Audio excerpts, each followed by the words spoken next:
ஒரு yellow cabin லேம்பும் ஒரு 12 volt charging போர்ட்டும் இங்கே கொடுத்துருக்குறாங்க. மினி ரெஃப்ரிஜிரேட்டர் இல்லைனா வேக்யூம் கிளீனர் ஆக்சஸ் பண்ணுறதுக்கு நம்ம இந்த சார்ஜிங் போர்ட்டை யூஸ் பண்ணிக்கலாம். வண்டியோட ரியர் சீட்டு ரெண்டையும் ஃபோல்ட் பண்ணி பூட் ஸ்பேஸ் எப்படி இருக்குது அப்படின்னு பார்க்கலாம்.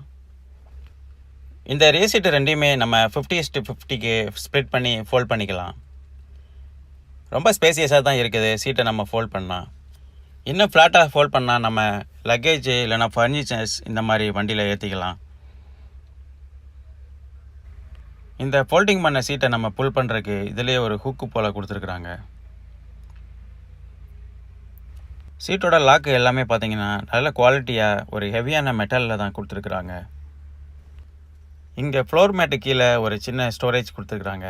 இந்த ஸ்டோரேஜுக்குள்ளே நம்ம ஸ்பேனர் ஜாக் எல்லாமே ப்ளேஸ் பண்ணிக்கலாம். இந்த ஸ்பேனர் மற்றும் டூலை வைக்கிறதுக்கு எக்ஸாக்டாக இந்த ட்ரேயை டிசைன் பண்ணியிருக்காங்க. சப்போஸ் வண்டி